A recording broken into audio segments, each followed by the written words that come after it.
I'm your friend, Dr. Charles Apoki. I want to do a series of short videos on unveiling the mystery of womanhood. So let's say the mystery of womanhood. When Eve was created, the first thing she heard was praise. Wow, this is the bone of my bone and the flesh of my flesh. And so one of the intrinsic nature of womanhood is to be admired, is to be praised. She wants to fascinate any person that sees her. And so God also created womanhood to be attractive, from her shape, her hair, her voice, her looks. The aim was for procreation and the continuity of the human species. And so that is an intrinsic mystery of womanhood. That was the original design of God. But you see, like everything God has done and created, there is the tendency for it to be perverted. And so when you push a tendency too far, it becomes an aberration, even a normal tendency. And so that is why you see womanhood, they go to the extra length of trying to add to what God has done just to be admired and to fascinate the male species. That's why they will put rings in their nostrils. You will ask yourself, does the ring in the nose make them breathe better? No. That's why the eyebrow that God puts, they will shave them off and then draw a thin line just to attract attention. That's why the eyelashes that God gave to them, they will put extra ones. Some of them look like hand fans just to get attention. That's why some of them will put extra holes and extra earrings in their ears.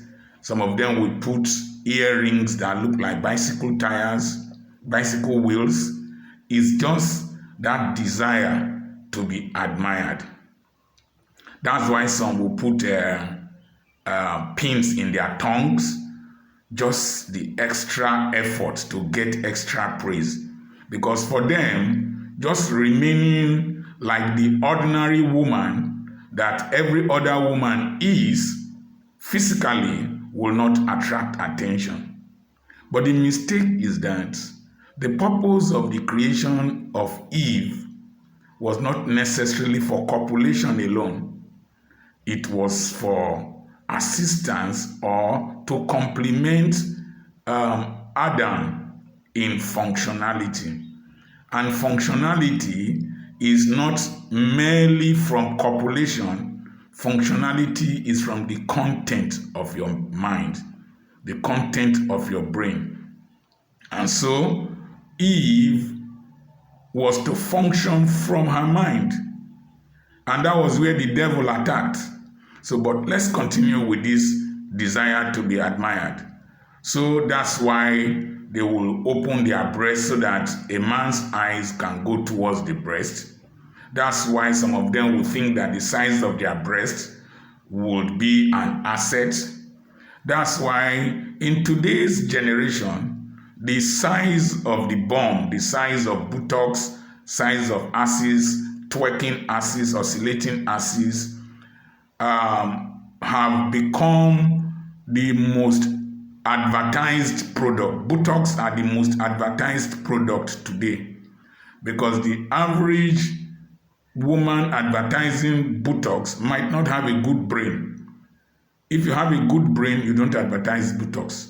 So the bum is easily visible, the bum oscillates, the shape of the bum is to attract, the bum creates an enticement, a seduction towards sexual attraction. That's why they will bleach their skin to look fairer. That's why the hair is not enough. They will put something very long or one funny style. That's why the hair normal color is not enough. They will color it like a gold color or red color. That's why some of them will go to the extreme of nudism. That's why on TikTok you see what girls show a sexual movement to stimulate men. When it goes in that direction of nudism, of exhibitionism, when it goes to that extent of abnormal behavior, it has become a perversion.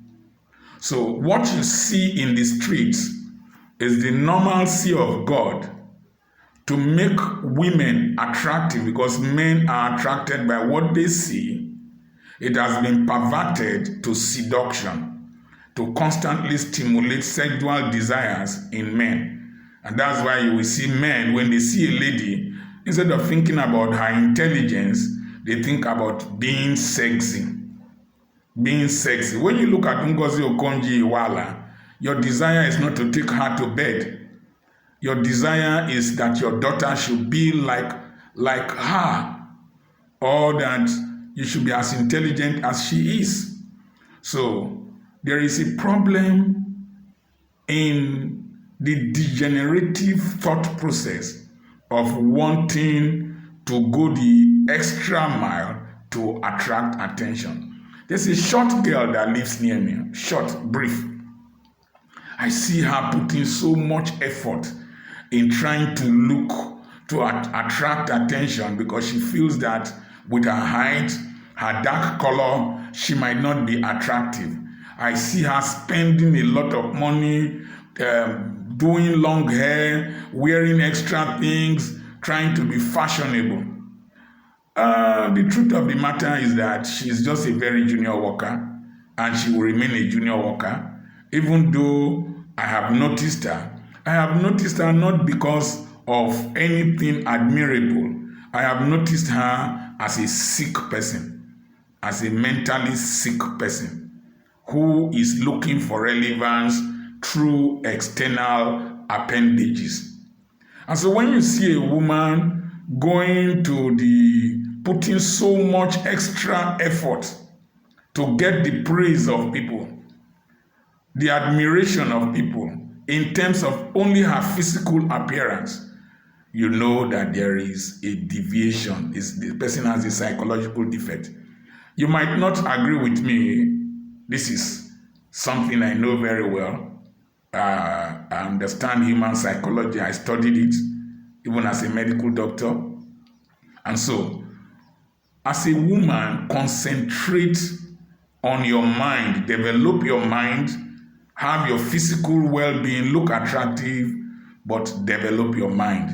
I always look at the women on CNN, the newscasters. They look very attractive, very beautiful. It's as if they deliberately select them. But you see, they are mentally okay, intellectually okay. You want to listen to their analysis, not their breasts, not their buttocks. So young ladies, I beg of you, try as much as possible to develop your brains, develop your minds, instead of just putting the carton, having a colorful carton with very little content. I will continue with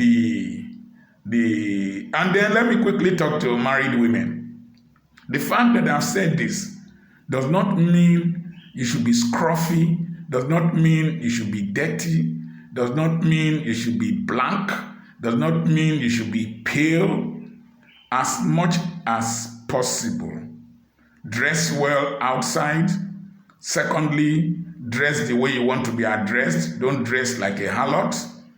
Thirdly, at home, alone with your husband, dress seductively so that he will remain attracted to you. When I see this preacher Funke Adejumo. She's 50 something, but she's still very attractive, but she does not dress seductively. I know she might dress seductively for her husband to excite her husband, but the truth of the matter, there has to be a balance.